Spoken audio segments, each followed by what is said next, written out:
तीसरा है तीसरा है वज्र सत्व साधना, और चौथा है गुरु योगा साधना, और पांचवा है मंडल अर्पण पूजा। तो ये 5 मूल योगा यानी शीघ्र गति से बुद्धत्व की ओर बढ़ने के लिए बहुत ही लाभदायक, और इसीलिए भंते ने इसकी शुरुआत की है, और सुबुति जी उसके लिए काफी प्रयास कर रहे हैं। आज तक 5 संग्राम लिए हैं उन्होंने। भाजे में 2-2 महीने के 2 लिए, फिर लद्दाख में 1 महीना का लिया, बाद में बोध गया में 1 महीना का लिया, और अभी क्यालिंगपोंग में जहाँ भंते 14 साल थे वहां पर 1 महीने का संग्राम लिया। यानी टोटल 7 महीने के संग्राम हो गए। ये सभी संग्राम में मैं पहले से उपस्थित था, फर्स्ट टू लास्ट तक। तो ऐसा है, संग्राम के लिए मैंने मेरा जीवन समर्पित किया है। तो आज अपन इस नेता विकास ध्यान साधना में 5 बलों का अभ्यास करने वाले। ये जो 5 बल है, ये डिल्गो, खेंचे और रिपोंचे भंते के जो गुरु है उन्होंने ये शिकवन दी है, और समूचे बौद्ध धर्म की शिकवन, बौद्ध धर्म का सार, जिसमें चित्त का प्रशिक्षण कहते हैं, मन का प्रशिक्षण कहते हैं, तो इसमें ये 5 बल में है। तो ये 5 बल कौन से हैं? सबसे पहले मैं आपको बता देता हूं। पहला है निश्चय का बल, निश्चय करना, स्ट्रांग डिटर्मिनेशन, निश्चय का बल। दूसरा है परिचय का बल। तीसरा है सकारात्मक बीज का बल। चौथा है जुगुप्सा का बल, और पांचवा है आकांक्षा का बल। तो इस प्रकार ये 5 बल है। अपना जीवन उद्धत की ओर जाने के लिए ये 5 बल हमें बहुत ही लाभदायक है। तो इसका हमेशा हम चिंतन करना चाहिए। ये मन को प्रशिक्षित करते हैं। तो पहला जो बल है उसकी तरफ जाएंगे अपन, निश्चय का बल। तो आध्यात्मिक जीवन जीते वक्त अपन निश्चय करना चाहिए, यानी स्ट्रांग डिटर्मिनेशन करना चाहिए, दृढ़ निश्चय कहते हैं।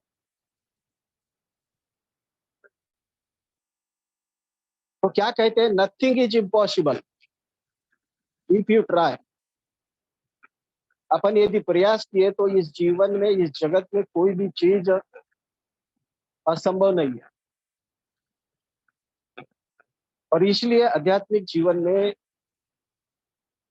बहुत सारे संकल्प करना पड़ते हैं, अधिष्ठान करना पड़ते हैं। और इसीलिए हमने आध्यात्मिक जीवन जीते वक्त अपन स्ट्रांग डिटर्मिनेशन करना चाहिए, निश्चय करना चाहिए कि मैं बौद्धि चित्त का सराव करूंगा या करूंगी। हर दिन हर पल बौद्धि चित्त विकास का सराव करूं। तो और और संकल्प लेना चाहिए। यदि कोई अपने को, अपने बारे में क्रोध करता है या अपने को चोट पहुंचाता है, तो उसके बारे में अपने मन में क्रोध नहीं आने देना, ये संकल्प करना है। तो कौन सा भाव आने देना चाहिए अपने चित्त में? करुणा भाव आने देना चाहिए। हम हमेशा ख्याल में रखना चाहिए कि हमें अंतरा भाव की अवस्था से गुजरना है। तो अंतरा भाव किसे कहते हैं? कि अपने मृत्यु के बाद 49 डेज अपनी जो चेतना है उपस्थित रहती है। How many days? 49 डेज।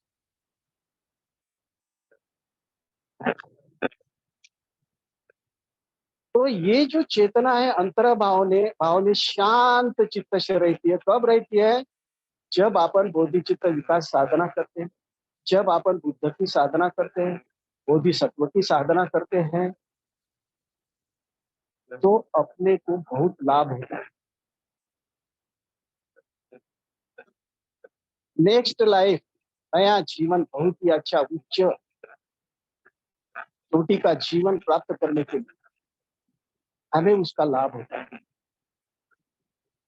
और उसके साथ साथ यदि बोधिचित्त विकास का साधना अपन किए तो अपन अधम लोक में अपना पतन नहीं होता। अधम लोक की अवस्था अपने को प्राप्त नहीं होती। तो कौन सी अवस्था प्राप्त होगी? यानी सुखावती की अवस्था प्राप्त होगी या देवलोक की अवस्था प्राप्त होगी, यदि अपन बौद्ध चित्त विकास की साधना करते रहे। और इस अंतरा भाव में अपने चित्त में भय निर्माण नहीं होता। कब? जब बोधि चित्त की साधना अपन किए। और ये भी बोधि चित्त की बुद्ध की साधना यदि नहीं की तो भय निर्माण होता है अपने चित्त में, और जल्दी से जल्दी दूसरा जन्म हम स्वीकार कर सोचते नहीं है, ठहरते नहीं है भय के मारे, और दूसरा जन्म प्राप्त कर। तो इसीलिए अपने चित्त ने अपना चित्त शांत रहने के लिए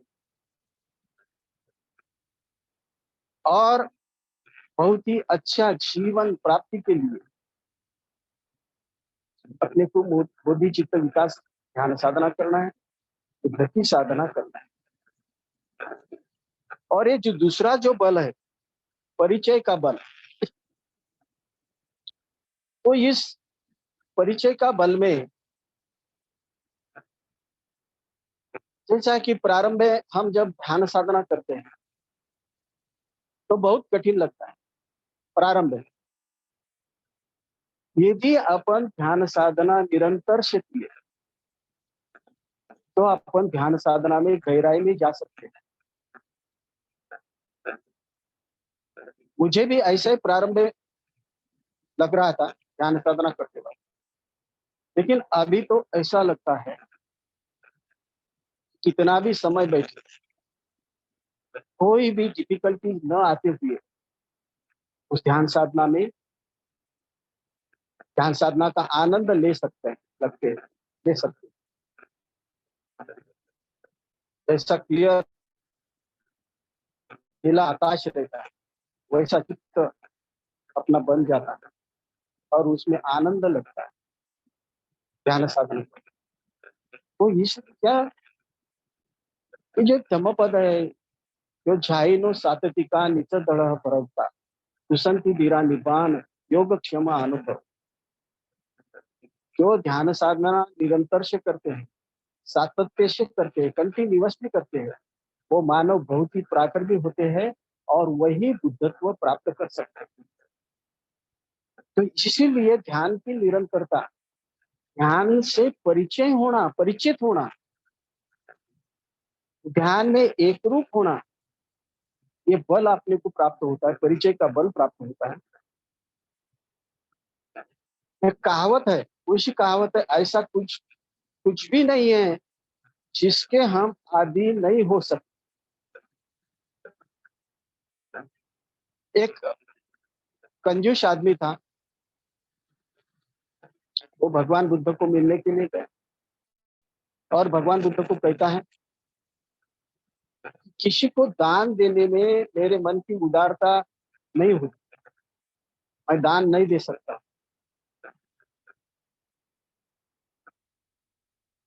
तो क्या करना चाहिए? तो भगवान बुद्ध ने उसको कहा कि तू ऐसा समझ हर दिन कि तेरा जो दाया हाथ है तू है, और ये बाया हाथ है वो भिखारी है। और इस दाया हाथ से जो अन्न अच्छा नहीं है, वो अन्न हर दिन वो बाया हाथ को देते रहना। कितना समय तक देते रहना कि जब तक तेरे मन में वो कंजूसपन का भाव कम नहीं होता, तब तक सहजता नहीं आती है, दान दाने देने में सहजता आती है, जब तक तू ऐसा करते रहना हर दिन। तो वैसा ही किया उस व्यक्ति ने। तो अभी उसको दान देने में सहजता महसूस होने लगी। फिर वो भगवान बुद्ध के पास गया। भगवान बुद्ध को कहता है, अभी मैं वो जो अन्न का दान देने में मुझे अभी सहजता लग रही है, अब मैं सहजता से दे सकता। तो भगवान बुद्ध ने और उसको कहा, तेरा जो दाया हाथ है ना, तो वो हाथ तू है और बाया हाथ वो भिखारी है। तो दाएं हाथ से तू क्या करते जा, बहुत ही रेशमी कपड़े, ऐसे कपड़े तू दान दे रहा है, ऐसा समझना हर दिन। उस भिखारी को बाया हाथ ऐसा सराव करना हर दिन। तो उसने वैसा ही किया। तो कुछ दिन के बाद वो सहजता से वो दान देने लगा। बाद में और भगवान बुद्ध के पास गया।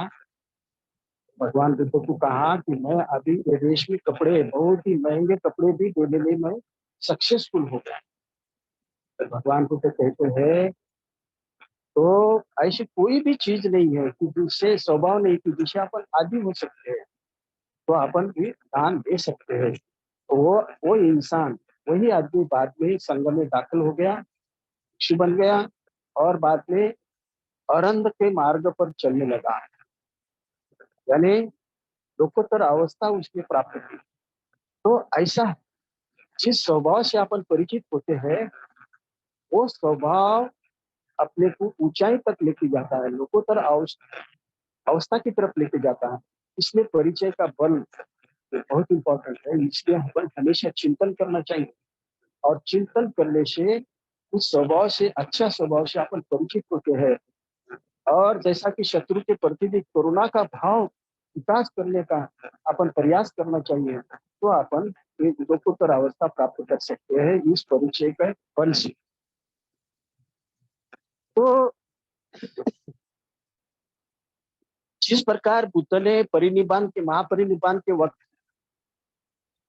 अपने दाएं हाथ के करवट पर सो गए महापरिनिर्वाण के वक्त, और वो दाएं हाथ की एक उंगली से एक नाकपुड़ी को उन्होंने बंद किया, और श्वास दिया। श्वास लेते वक्त इस दुनिया में जो भी दुखी पीड़ित लोग हैं, अकुशल कर्म करने वाले लोग हैं, उनका अकुशल कर्म खुद की तरफ लिया, और प्रश्वास छोड़ते वक्त अपने खुद के पुण्य कर्म, अपना खुद का कुशल कर्म उनको दे दिया। तो ये ऐसी मेत्ता भावना करने से, ये मेत्ता भावना यानी बौद्धिक विकास की भावना करने से अपने को भी लोकोत्तर अवस्था प्राप्त हो सकती है। इसलिए ये परिचय का बल बहुत ही इंपॉर्टेंट है। और तीसरा है सकारात्मक बीजों का बल। जैसा कि अपन या अभी अभी अभी हम जो कैलिंगपोंग में थे, इतनी महान मॉनेस्ट्री बंदी है, ऐसा जैसा कि जन्नत के जैसा वातावरण है, पैराडाइज, स्वर्ग के जैसा। और वहां पर यानी कि 100-200 करोड़ की बंदी होंगी शायद वो मॉनेस्ट्री। वो जापान के भिक्षु ने बंदी है। एक जापान के एक भिक्षु ने, रिपोंचे ने, जापान 40-50 साल हुए होंगे बंद के। बहुत 1-1.5 एकड़ में बंदी है, इतना बड़ा मॉनेस्ट्री बंदी है। और 2 मॉनेस्ट्री ऊपर और नीचे, यानी 10-10 लाख की मूर्तियां होंगी, पद्म संभव की और भगवान बुद्ध की। और इतना अच्छा है वहां पर। तो उन्होंने वो एक भिक्षु ने बौद्ध धर्म के लिए बना है, तो बौद्ध धर्म के प्रचार के लिए बना, कि बौद्ध धर्म का प्रचार होना चाहिए भारत देश में। जापान के भिक्षु ने, रिपोंचे ने। और वो खुद रहता नहीं, आता भी नहीं है। और वो मॉनेस्ट्री चलाने के लिए हिमाचल प्रदेश के एक भिक्षु थे, और वो हिमाचल प्रदेश का भिक्षु वो मॉनेस्ट्री चला।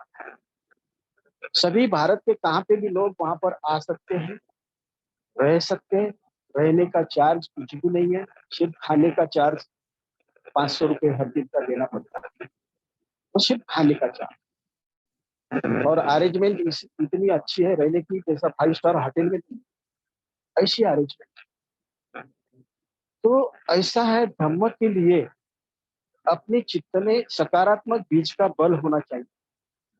जैसे हम मॉनेस्ट्री में जाते हैं, विहारों में जाते हैं, तो बुद्ध के सामने जाकर पंचांग प्रणाम करना चाहिए, साष्टांग दंडवत साधना करना चाहिए, और भक्ति से प्रार्थना करना चाहिए। बुद्ध और बोधिसत्व क्या करना चाहिए, और चित्त में अपन क्या बोलना चाहिए कि मैं बोधिचित्त का विकास करने में सक्षम हूँ, ऐसी प्रार्थना करना। बुद्ध और बोधिसत्व को विहारों में जाकर मैं शांति पूर्वक रहूं, ऐसी प्रार्थना। और जो भी मेरी हानि करते हैं उसके प्रति मैं क्रोधहीन रहूं, ऐसी प्रार्थना करें। मित्र और संबंधियों के प्रति मोह से मुक्त रहो। मित्रों के बारे में, संबंधी नातेवाईक के बारे में भी कोई भी मोह मेरे मन में नहीं होना चाहिए, ऐसी प्रार्थना करो। ऐसी निरंतर प्रार्थना करने से, बुद्ध और बोधिसत्व के शांति से हम इस गुणों को प्राप्त कर पाएंगे। देखिए, ये महान गुरु दिलगो खेंचे रिपोंचे कहते हैं, आदरणीय भंते के गुरु, ऐसी प्रार्थना यदि बुद्ध और भगवान को यदि की है, सम्यक संबुद्ध को अपन करते हैं विहारों में जाके, तो बुद्ध और बोधिसत्व उनकी शांति से गुणधर्म अपने में आएंगे। और वो गुण, वो जो गुण है, शांति का गुण उनका अपन प्राप्त कर सकते हैं। हमने अपनी संपूर्ण वस्तुओं का, अपने संपूर्ण संपत्ति का गुरु और त्रिरत्न को समर्पित कर देना चाहिए। कब? At the last moment of death. और उसका दान अपने गुरु और त्रिरत्नों को करना चाहिए। 1 मिनट पानी पीना।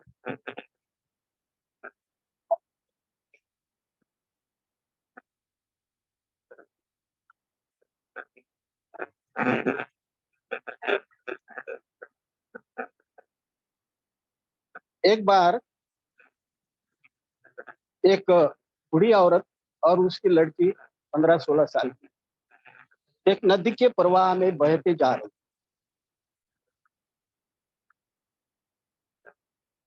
तो बहते जाते वक्त उस बूढ़ी औरत के मन में विचार आ गया, मैं यदि मर गई तो भी चलेगी, लेकिन मेरी लड़की जिंदा रहना चाहिए। और उस लड़की के मन में भी ये भाव आ गया, मैं यदि मर गई तो चलेगा, लेकिन मेरी माँ जिंदा रहना चाहिए।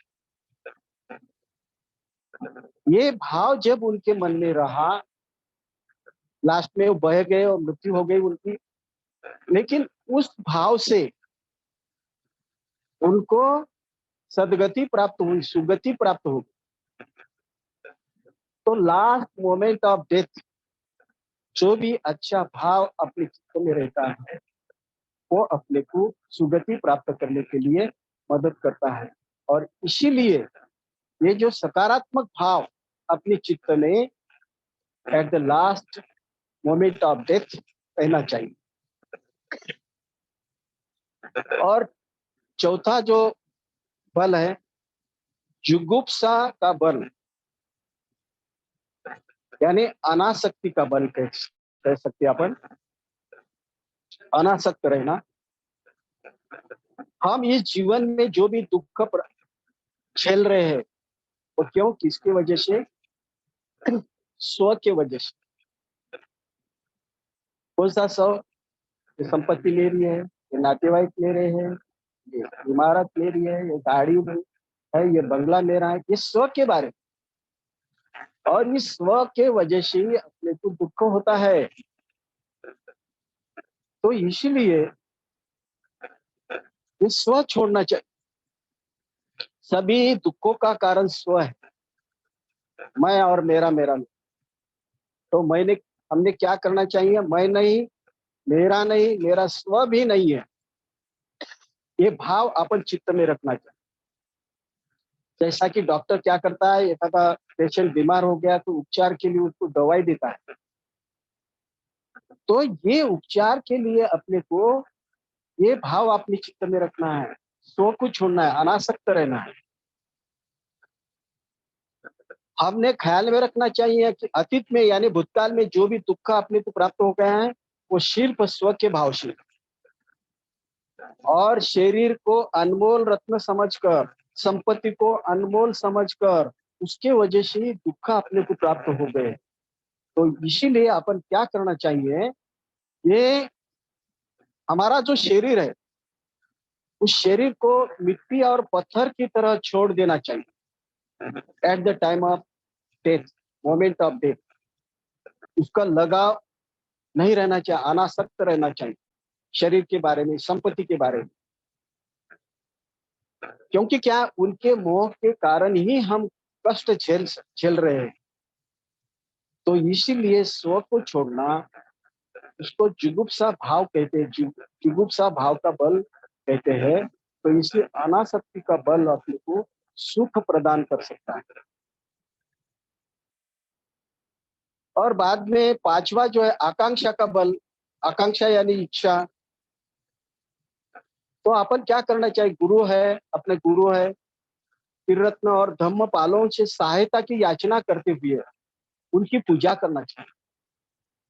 अपने जो गुरु है, त्रिरत्न है, बुद्ध धम्म संघ है, और जो भी धर्म पालन करने के लिए धर्म का प्रचार करते हैं, उनकी याचना करना चाहिए, उन्होंने हमें सहायता करना चाहिए और अपन उनकी पूजा करना चाहिए हर पल निरंतर। तो क्या हो सकता है, तो अंतरा भाव में अपन भय मुक्त हो सकते हैं। आफ्टर डेथ का जो भाव रहता है उसको अंतरा भाव कहते हैं।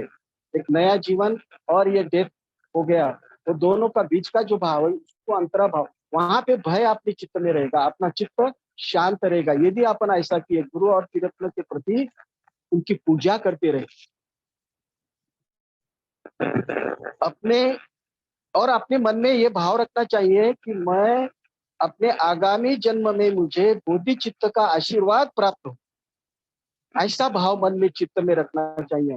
बुद्ध और बोधिसत्व की पूजा करते हुए मुझे जिनों का आशीर्वाद प्राप्त हो। ये 5 बुद्ध मंडल है ना, उसको जिन कहते, बुद्ध को जिन कहते, उनका आशीर्वाद मुझे प्राप्त हो। हम अपने चित्त में यह भाव हमेशा रखना चाहिए कि हमारे जो गुरु है वो हमारी हमेशा रक्षा करेंगे। ये जो 5 बल का जो चिंतन है ना, प्रशिक्षण है, ये सभी शिक्षाओं का सार है। तो बुद्ध अपने पूर्व जन्म में एक सन्यासी थे और उनका नाम शांतिवादीन था, और वो एक राजघराने में उनकी पैदा हो गई थी, जन्म हुआ था। और 2 भाई थे राजपुत्र। ये बड़ा भाई था शांतिवादीन जो बोधिसत्व था, और इन्होंने लेकिन क्या किया, सन्यास ले लिया और जंगल में चले गए। फिर छोटा जो भाई है बाद में बड़ा हो गया और वो राजा बन गया। और एक दिन वो अपने रानियों के साथ, सैनिकों के साथ जंगल में घूमने के लिए गया, और जंगल में घूमते वक्त उसको नींद आ गई एक वृक्ष के नीचे। सो गया वो राजकुमार। उस वक्त उनकी सब रानियां और सब सैनिक कई अंतर पर शांतिवादी थे, उनके पास गए और उनके निकट बैठ गए चारे बाजू से, और उनको रिक्वेस्ट किया हमें कुछ उपदेश दीजिए। उन्होंने पहचान लिया था एक शांतिवादी इस राजा का भाई है, बड़ा भाई है। तो वो उपदेश दे रहे थे, धम्मदेशना दे रहे थे। फिर ये जो राजा है, नींद खुल गई इसकी और वहां पे चला गया वो, और वहां पे देखता है वो जो उपदेश दे रहा है, धम्मदेशना दे रहा है, लेकिन उसको लगा, उस राजा को लगा ये मेरे रानियों को और सैनिकों को बहका रहा है, भ्रष्ट मार्ग पर लेके जा रहा है। तो बहुत गुस्सा आ गया उसको, और उस राजा ने, कौन है आप बोला? तो वो बोले मैं एक शांतिवादी हूं। अच्छा मैं देखता हूं, बोले कितनी शांति का तुम पालन करते। तो उसने क्या किया, वो तलवार से एक हाथ तोड़ दिया। अब सहन कर सकते हो क्या? तो वो बोला हाँ सहन कर सकता हूं। फिर और तलवार से दूसरा हाथ भी तोड़ दिया। अभी और सहन कर सकते हो? वो बोला हाँ मैं सहन कर सकता हूं।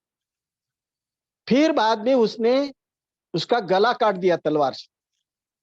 फिर और भी बोला क्या सहन कर सकता हूं? तो शांतिवादी बोधिसत्व था, वो बोला यस मैं सहन कर सकता हूं। और उस वक्त उनके शरीर और उस गर्दन के पास से यानी खून न निकलते हुए दूध के जैसा वहां पे बह रहा था, दूध बह रहा था। तो फिर उस राजा के मन में वो बात आ गई, ये सादा इंसान नहीं है, he is not ordinary person, सादा व्यक्ति नहीं है, ये कोई तो महान है। तो फिर उस रानियां और सैनिकों ने बोला ये तेरा बड़ा भाई है कि जो सन्यास लेके जंगल में चला गया था, जिसका नाम शांतिवादीन है। तो उसको बहुत पश्चाताप हो। तो फिर बाद में वही शांतिवादीन बोधिसत्व सम्यक संबुद्ध हो गए, और सम्यक संबुद्ध होने के बाद उन्होंने पहला जो प्रवचन दिया 5 पारिवाजरक को, तो उनमें से एक यही उनका भाई था। और उन्होंने प्रश्न पूछा फिर बाद में भी। कौन सा प्रश्न पूछा? कि संसार क्या है? तो सम्यक संबुद्ध ने कहा संसार दुखमय है। तो दुख कैसा नष्ट करना चाहिए? उसको आर्य अष्टांगिक मार्ग का पालन करके दुख नष्ट करना चाहिए।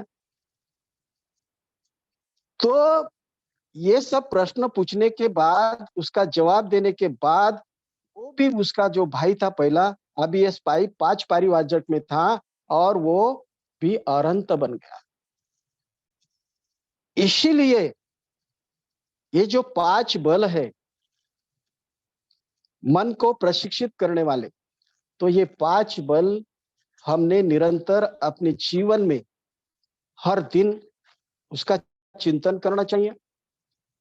जो पहला है निश्चय, निश्चय का बल, दूसरा है परिचय का बल, तीसरा सकारात्मक बीज का बल, और चौथा है जुगुप्सा का बल यानी अनासक्ति का बल, और पांचवा है आकांक्षा का बल। ये बल का अपने जीवन में अपने मन को प्रशिक्षित करने के लिए निरंतर प्रयत्न करते रहना, तो हमें लोकोत्तर अवस्था प्राप्त हो सकती है, बुद्धत्व की अवस्था भी प्राप्त हो सकती है। तो मैं यहाँ पे ठहरता हूँ। आप सभी ने बहुत ही मुझे शांति का योगदान दिया, इसलिए मैं बहुत बहुत पुण्यानुमोदन करता हूँ और यहाँ पे